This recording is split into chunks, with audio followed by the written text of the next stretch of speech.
Hello, everybody, and welcome to another great episode of My EdTech Life. Thank you so much for joining us on this wonderful day, wherever in the world that you're joining us from. Thank you, as always, for all of your support. We appreciate all the likes, the shares, the follows. Thank you so much for interacting with our content, and a big shout out to our wonderful sponsor, Book Creator. You know, I got to have my caffeine, and I want to thank Book Creator for this wonderful mug and the work that they're doing. So don't forget that it is Be an Author Month. So make sure that you go sign up for Book Creator, use code My EdTech Life, and you get 3 months of premium service. So please make sure that you check that out. And of course, all of that will be in the show notes.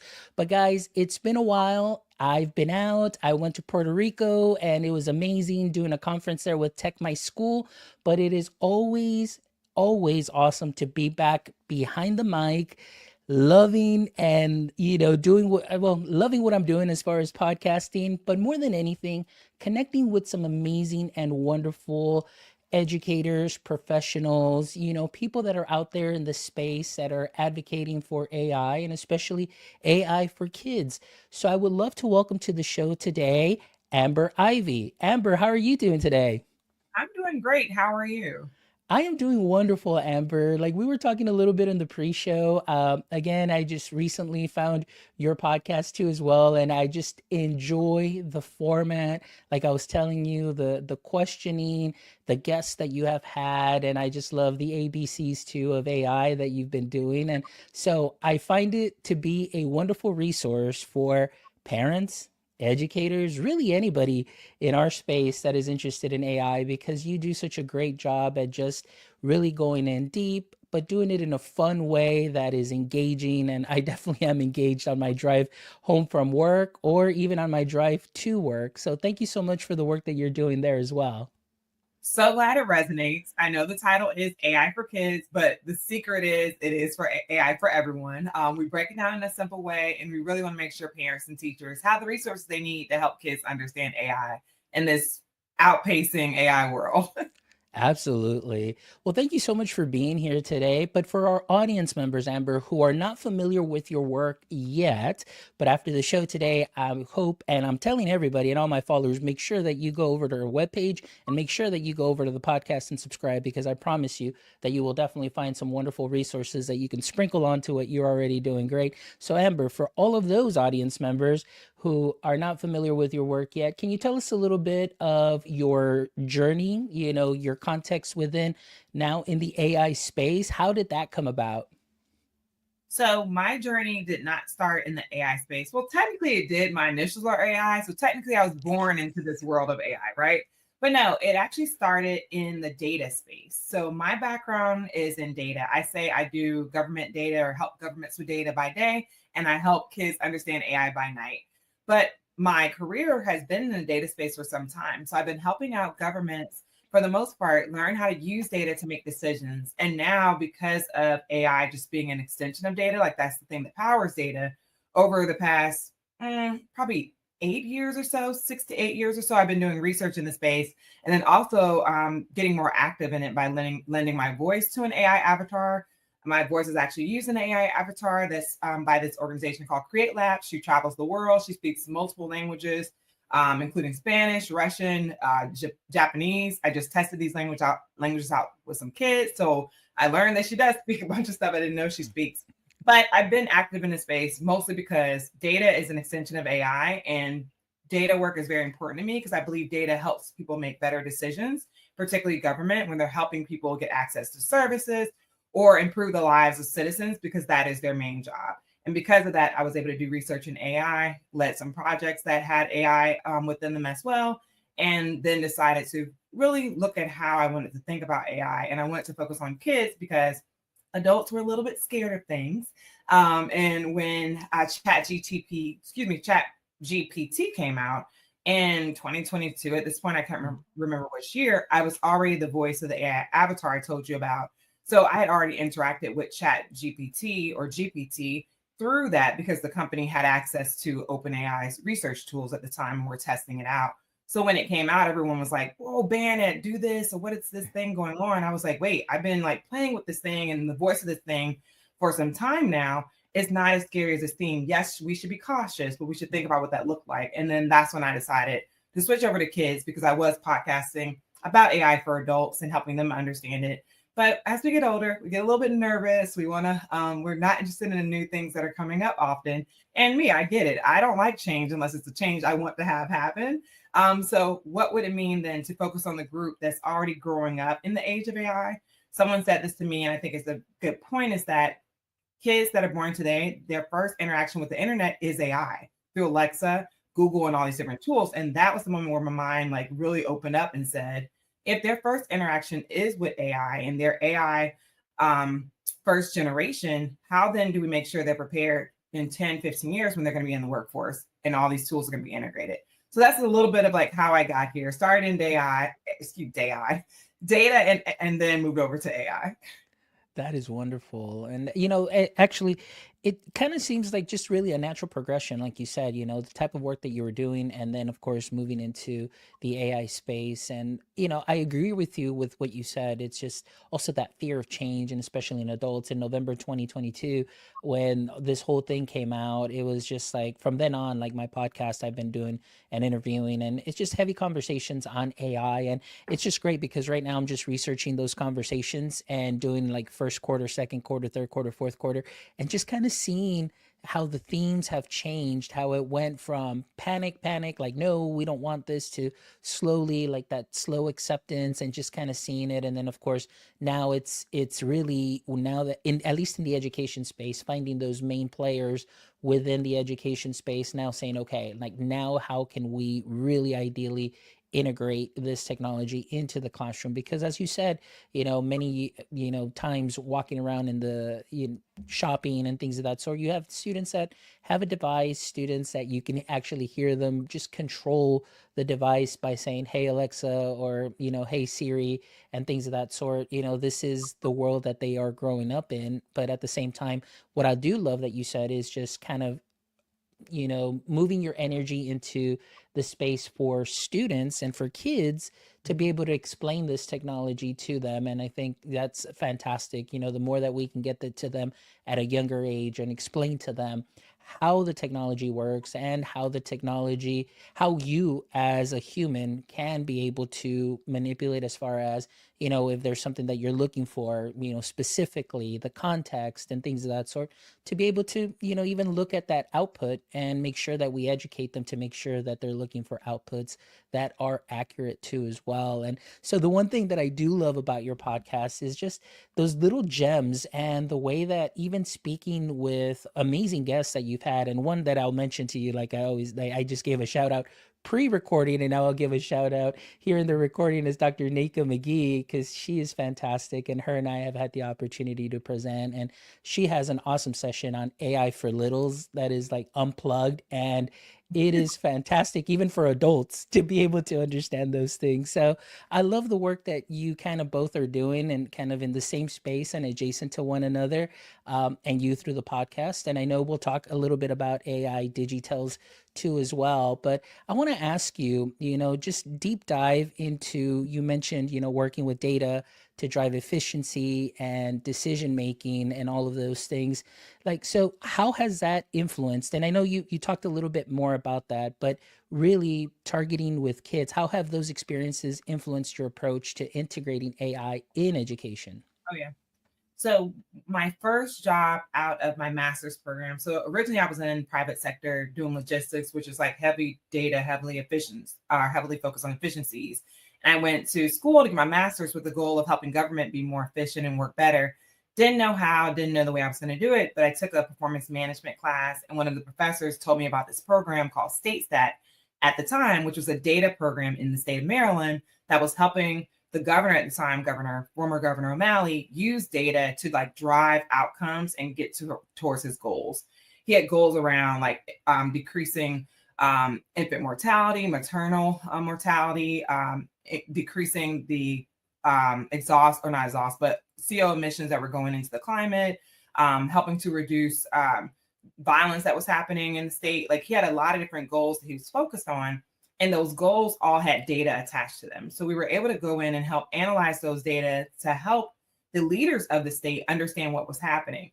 what I learned there is a lot of leaders in the state or anywhere I work with government, people come into government because they want to do a good job and make the world a better place. They may not have a data analyst background or be able to look at numbers in a different way. So it was our job to make sure we put in front of them what the numbers said in an easy way so they can make a decision.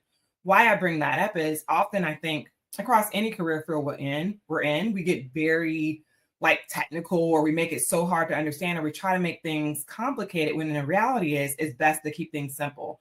So I learned very, very early on in my government career how to take complex concepts, data, images, or whatever it was that was happening and explain it to someone, no matter their background, in a way that they got immediately and could make a decision off of that. How did And I that think, translate to AI for kids? Go ahead. oh, no, no, no. I am so sorry to interrupt there. Continue, continue.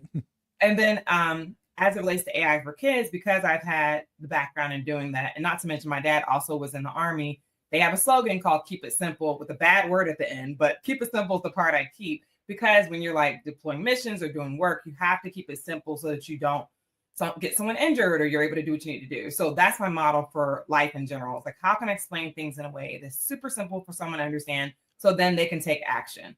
Because I'm not here for like just sharing and then we're like doing nothing with it. Like, how can you actually help someone do something with their the information they receive?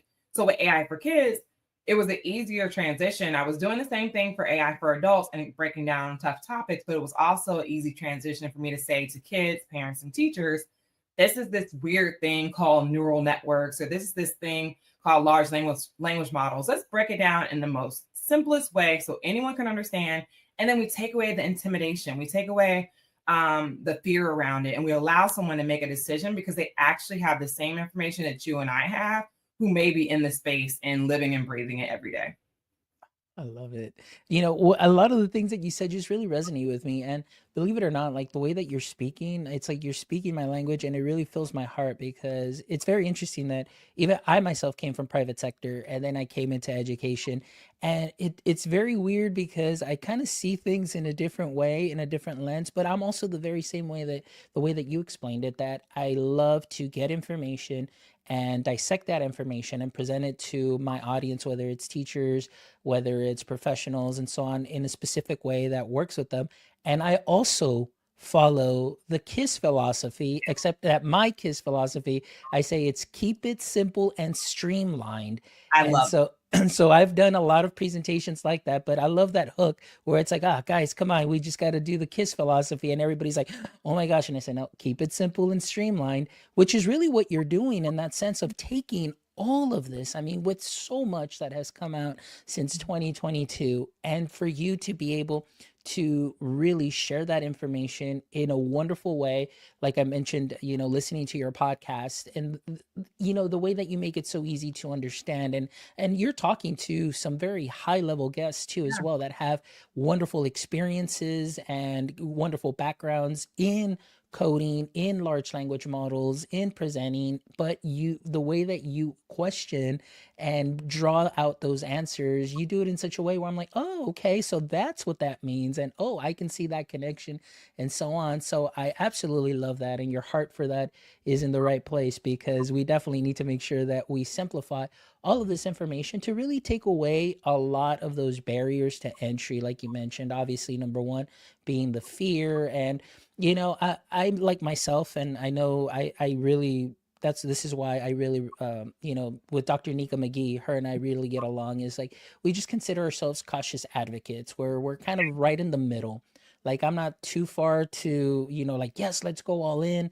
And I'm not too far into like, no, no, no. Like I'm kind of just there in the middle and just trying to bring and reconcile both worlds. And that's why I love having these conversations with amazing guests like you, to be able to see both sides and just have people kind of take the good that is on this side, the good that is on this side, and just kind of make it their own and see where they are in their adoption phase. Because I always say there's those speedboats, those tugboats, and then those anchors. So where is it that we fall in, and how can we just continue to move forward at any pace? I don't know if you find this in your space, but sometimes there's those people that really put in that fear and saying, if you're not doing this, you're ruining education, and if you're not doing this, you're ruining the kids' future. Like you should be on this all the time. And they just really rile people up and just causing them, just with a little bit of that fear. What are your thoughts on that? Like, what has been your experience with that?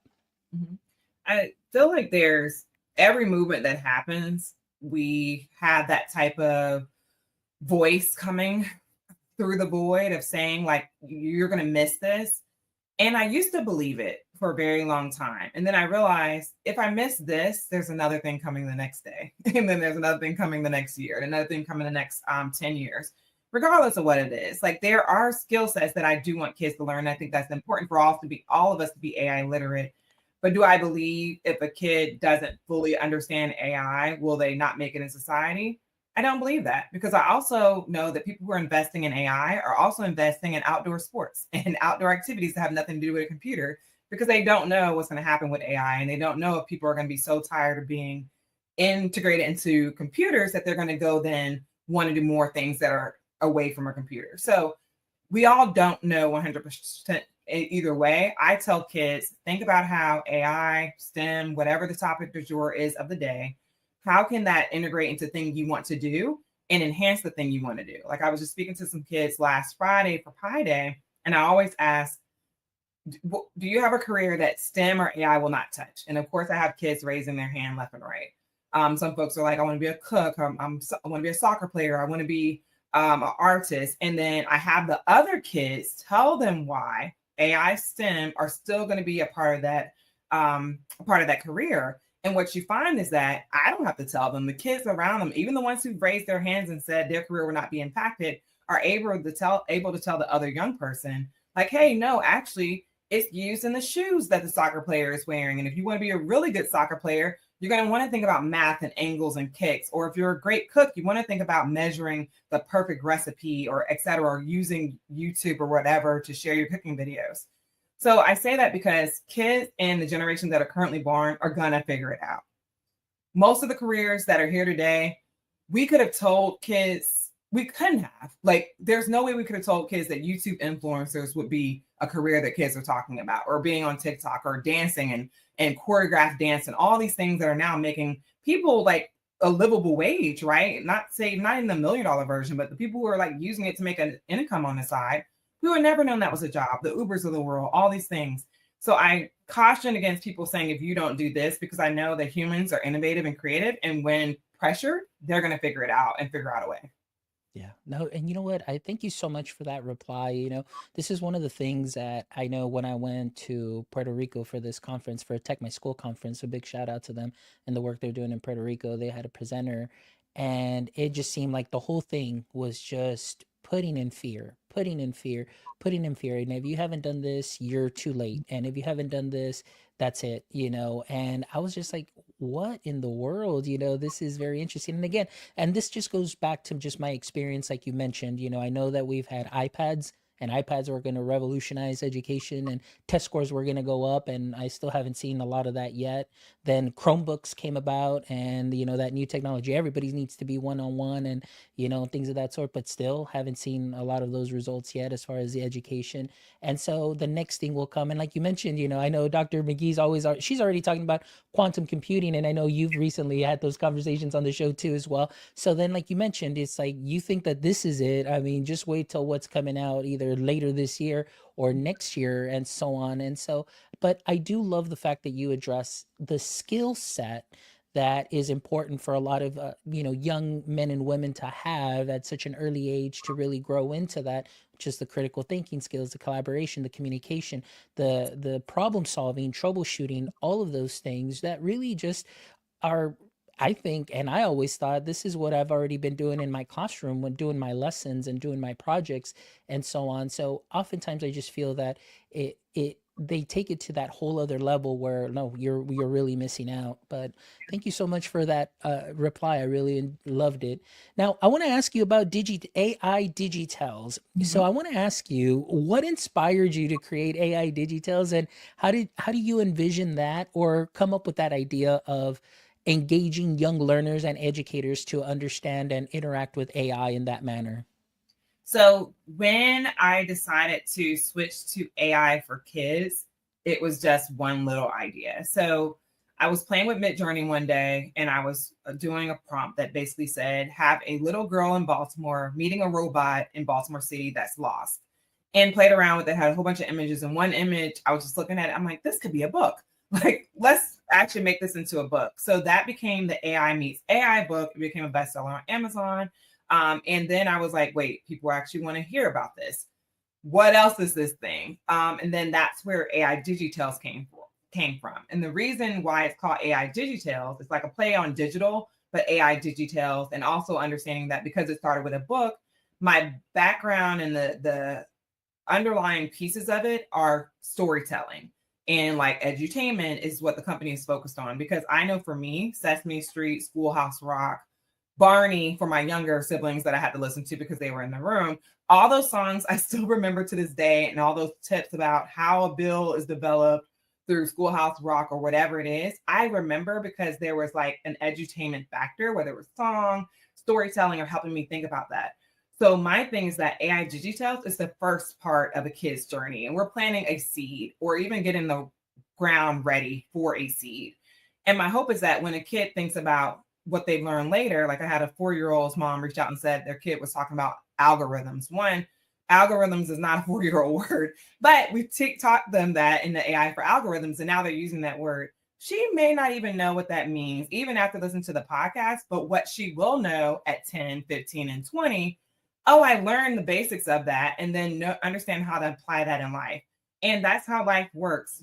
Someone just talked to me about this recently, Dipti Bade at Little Lit AI. She was talking about how this learning about AI or learning in general is a whole framework for the child. So it's not just in the classroom, it's not just at home, it's not just walking through your neighborhood. You're learning across so many different mechanisms. So my goal is for AiDigiTales to be an AI for kids edutainment company that gives them a piece that then adds on to their greater learning. And it encourages teachers. I know some teachers play it in their classrooms, allows teachers to use it who may not have access to AI technology.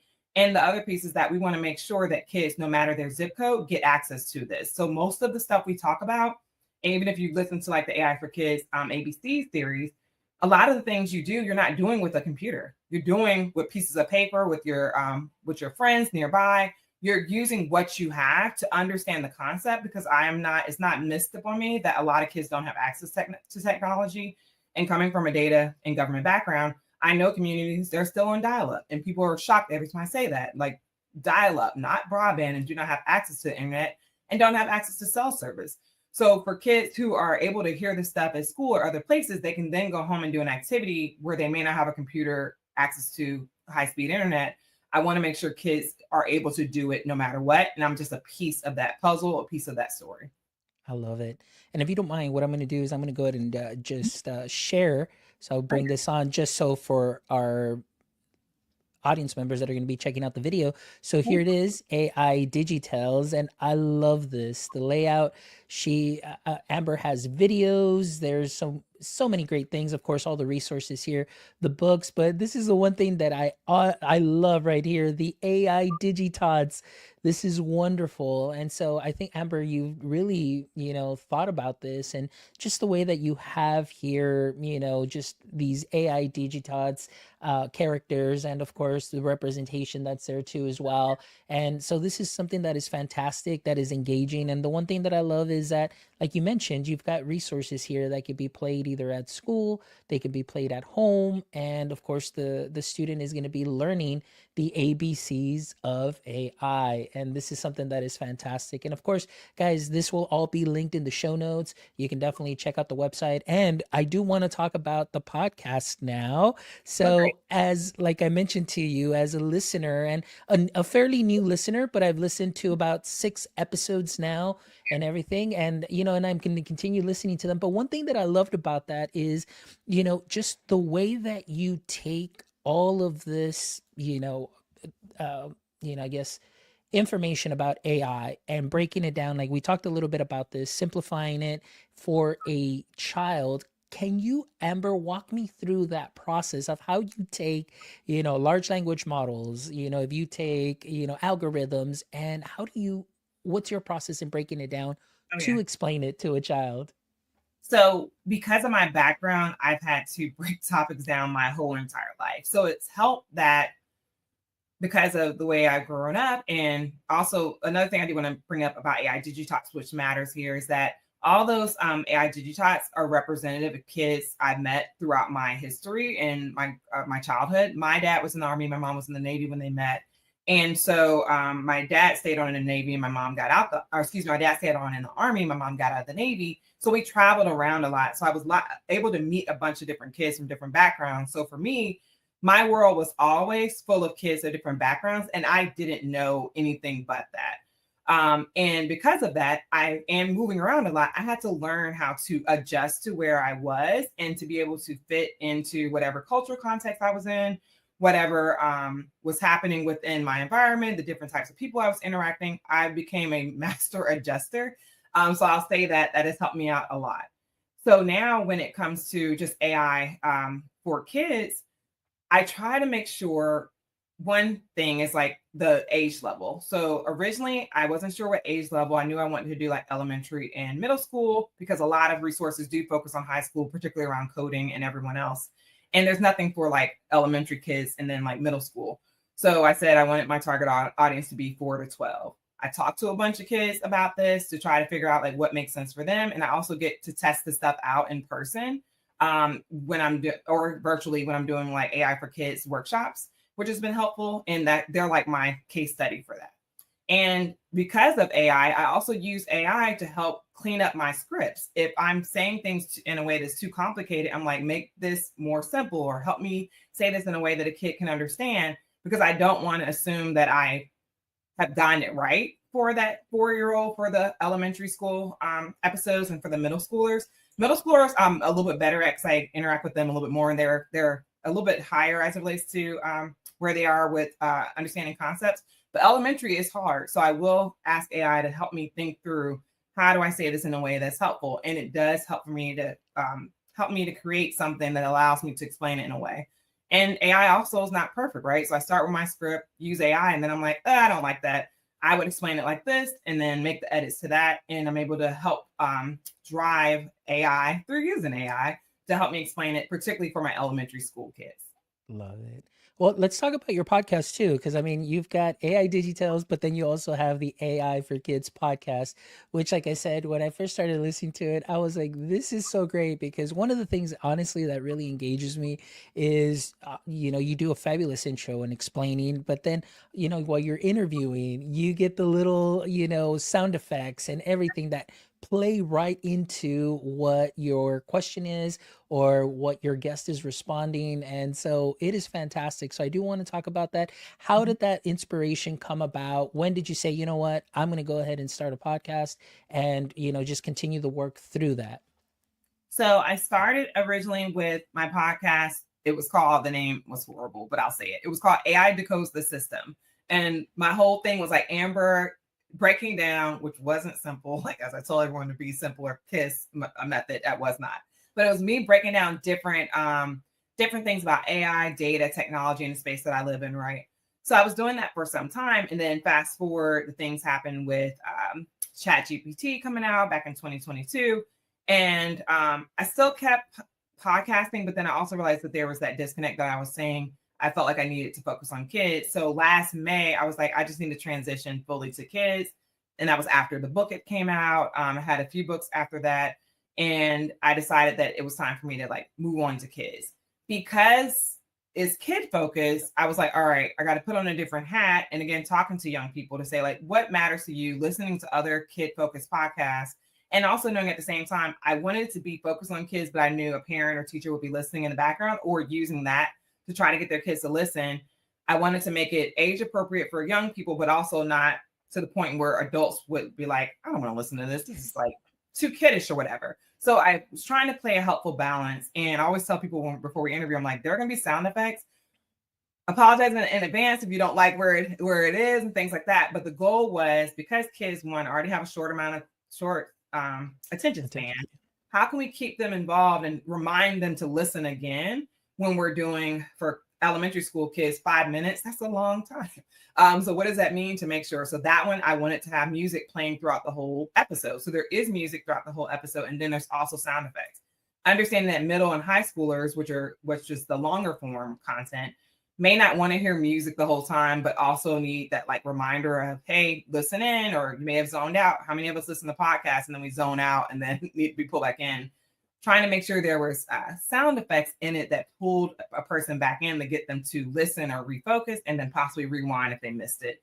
So that was all intentional, understanding my audience was no longer only adults, but also wanting to make sure adults didn't feel like it was too much. And I'm glad to hear from you.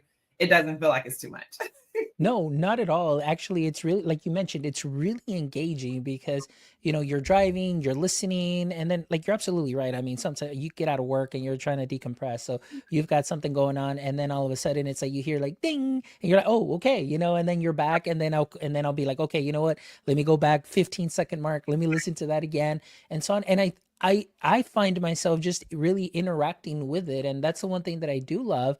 And I'm gonna go ahead and bring this up onto the screen. So this is the podcast. We'll definitely be linking this up in the show notes. It's AI for Kids, and you can find this on Buzzsprout, and I know that you can listen to it on your favorite podcast player too as well. But what I do want to ask is, or actually share with our audience, is just really some of the titles that you do have here, and of course some of the recent guests. But I love this, like where you have R is for reinforcement, and then you go through the alphabet. Like there's N is for neural learning, and then Q is for quantum computing.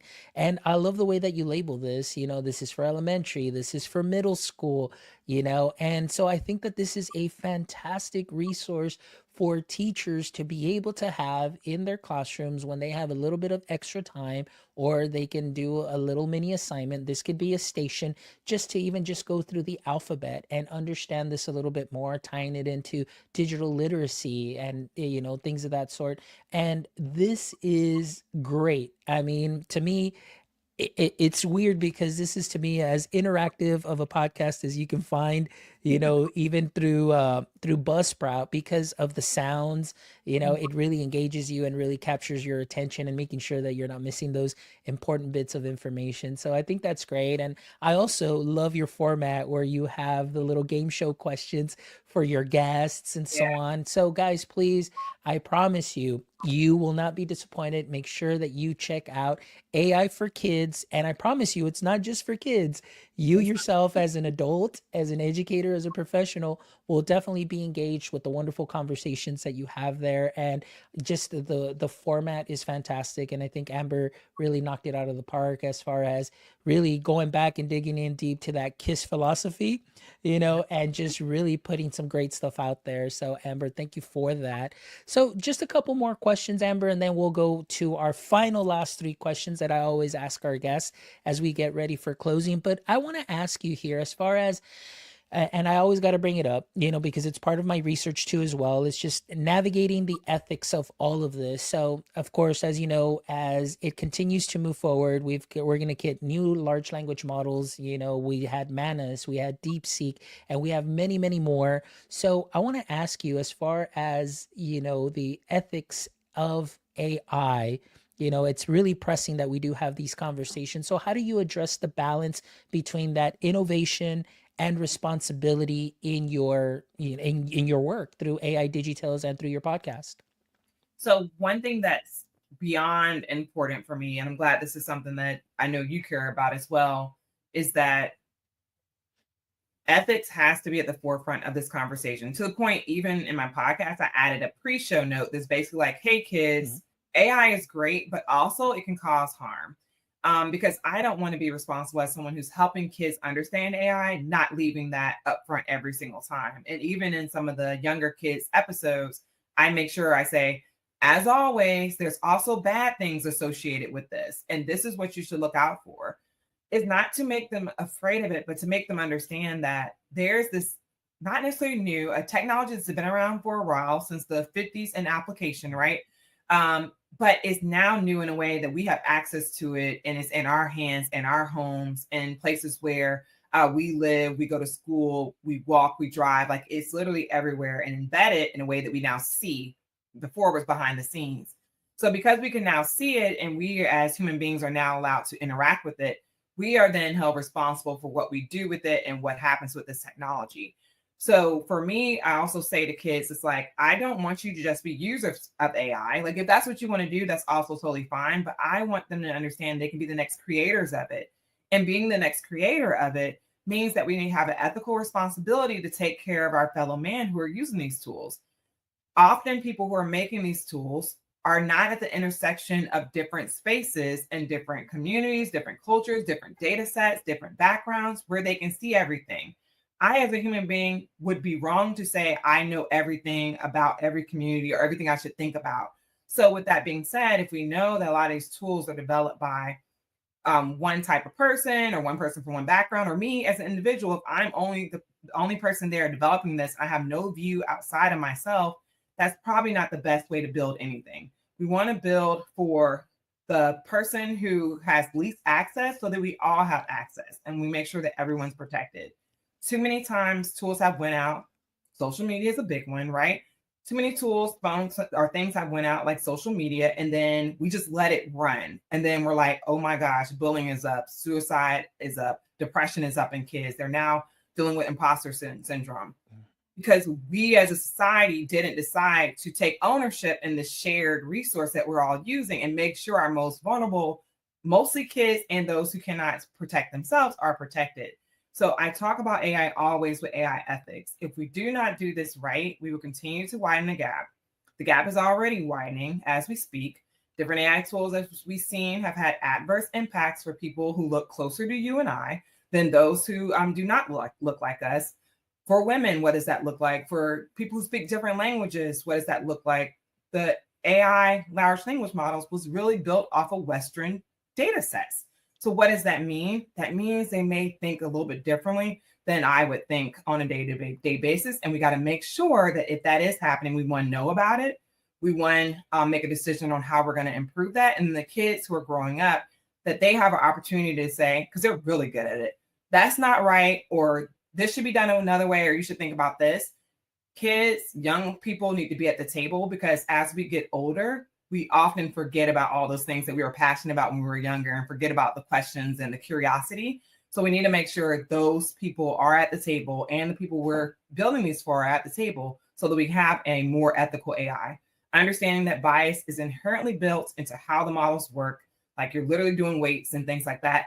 We understand that, but it shouldn't be built in a way that harms someone, takes away their liberty, freedom, or any of their rights that they are granted to being in this country. We got to make sure we protect people. I don't care if it tells you to pick a red dress over a blue one, but if it takes your kid away from your home because of some analytic tool that's in a government child welfare office, that needs to be as close to right as possible if you're using it to make those type of decisions. So AI ethics is always at the front of this conversation for me, and it should never go away. And we're never going to get it fully right. So we got to keep working on it all the way through until this thing becomes AGI or whatever is going to be at the next level. Yeah.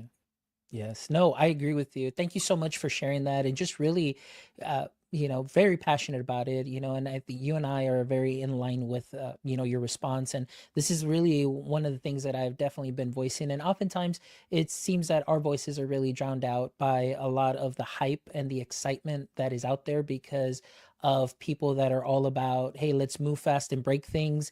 But we know that move fast and break things doesn't work, and it's okay to slow down to go fast. But it's one of those things too that we see it on social media, we see it on LinkedIn. I know you and I both interact on LinkedIn, and it just seems like those voices are the ones that are heard the most. But then the ones that are, just really just asking you to be more cautious and just be more ethical about this. It's like, oh, no, no, no, no. You're the ones that are going to cause us to fall behind on all this race, and that we're moving ahead and we need to go do these things. But again, I agree with you 100%. So thank you so much for being very honest, genuine, and authentic with that answer. All right. Well, Amber, this has been an amazing, amazing episode, and it's definitely filled my bucket. It's amazing. Like, Okay, so this whole time, I'll be honest with you, I've been very like starstruck just because, and it's weird because it's like I'm listening to your podcast and I'm a fan of, and now I'm interviewing you as the host, which is really cool. And because also the work that you're doing. So it's been fantastic and it's great. And thank you for spending a little bit of your morning with me. And of course, with our audience members, which I kept repeating, please make sure that you go visit AI Digitales. Make sure you visit AI for Kids. Make sure you subscribe. Make sure that you sign up for the email newsletter. Check out the books. Check out the resources, and all of that will be linked in the show note, or linked in the show notes, I should say.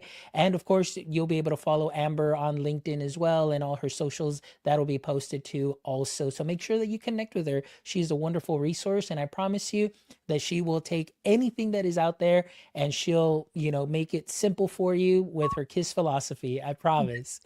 All right. Well, Amber, let's go ahead and wrap up with the last three questions that I always send to my audience members before the show. So hopefully you're ready. So here we go. Question number one.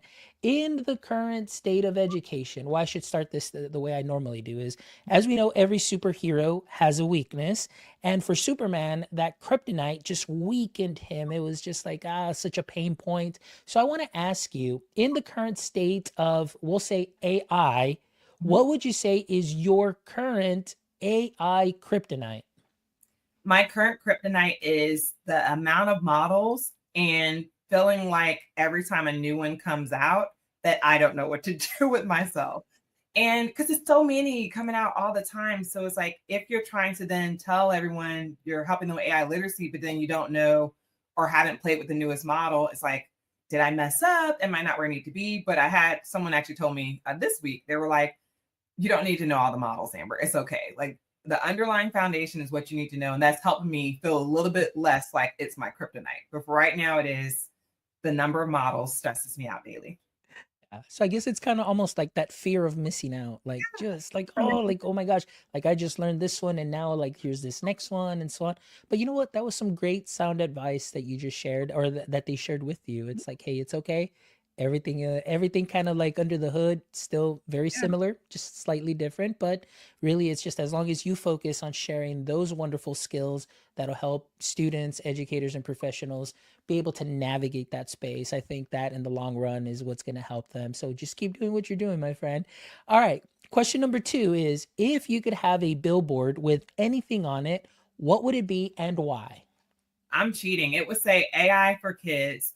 You need to be literate in this technology. The reason I say that is because I made my podcast, it's a very simple name, AI for Kids, after messing up on the AI decodes the system because that was not clear. But I want people to understand like AI is something that kids should know and should learn. And that would be my billboard. Simply AI for Kids, something you should learn, and make sure your kids are literate in. Love it. And don't forget, you got to put your QR code on there so as people drive by, they can scan it and it goes straight to the show and they Yeah. get linked and connected with you. Billboard, you know it started because of this question. Yeah. All right. Here we go. And the last question, Amber, is, if you could trade places with one person for a day, who would it be and why? So this one was a hard question because there's like a bunch of people that I was thinking about. I'm like, should I change places with someone in AI? Would I change places with someone in government? Because I have like this weird intersection. And I decided on it's gonna feel like a kind of weird answer, I guess maybe, but I would love to trade places with Sal Khan of Khan Academy, only because everything they're doing right now, even beforehand, like they had early access to OpenAI for the tutoring, which is now like Khan Migo. I love what he did in like his story of like starting with helping out his cousins, I believe it was, understand math and breaking it down. And I love that he takes complicated topics and breaks it down in a way that everyone understands and grew that into a company that now we all use. I remember being, when it first came out, my mom sending it to me, I think I was in college, saying, hey, you've heard of Khan Academy, check it out. And it's just this guy like up there with his videos. And to see what he's turned that into is just so impressive to me. And just to get into his shoes for a second, to see how he's running such an amazing company, really is an inspiration to me. Other folks would be likely politicians or other AI leaders, but that's who I probably would change places with because it's mostly aligned with what I would love to do and aspire to become. Yeah. And I love it. I mean, it kind of falls in line with what you said, just taking something complex and Yeah. making it simple, But I just want to let you know that you are already doing that, my friend. Thank And you. I really do appreciate it because, and I only say that because sometimes as podcasters and the work that we do, sometimes we may not get that immediate feedback. And it's every once in a while you get that feedback. But I just want to let you know that your podcast has really made an impact on me in the way that you present things. Again, taking those hard concepts, making them easy. And not only for us as adults, but for the littles too as well. So keep doing what you're doing, my friend. And again, guys, if you haven't followed Amber yet, please make sure that you do so. I know I've repeated that several times, but I promise you, this is something that is great, that's going to be beneficial. The resources and the knowledge that you're going to get from the interviews and, of course, from the website and the resources is definitely going to be wonderful. So make sure that you follow Amber. And again, guys, thank you so much, as always, for all of your support. Please make sure that you visit our website at myedtech.life, where you can check out this amazing episode and the other 300 and I believe it's 15 or 16 episodes, one of those, but make sure that you go check out all the episodes because I promise you guys, you will find a little something for you to sprinkle on to what you are already doing great. So please make sure that you do that. If you haven't followed us on all socials, make sure you follow us at My EdTech Life on all socials and jump over to your YouTube channel. Make sure that you hit the thumbs up, subscribe to our channel. We're this close to 1,000 subscribers, and we'd appreciate if you were our 1,000th subscriber. That would be amazing. And again, as always, thank you to our amazing sponsors. As I mentioned to you in the very beginning, Book Creator, thank you as always for your support. Eduate, Yellow Dig, thank you for making this show possible and believing in our mission to bring amazing educators, professionals, authors, and everybody from this space to be able to share more about AI, share our experiences so that we can continue to grow together and just really adapt to this landscape. So thank you as always for all of your support. And until next time, my friends, don't forget, stay techie.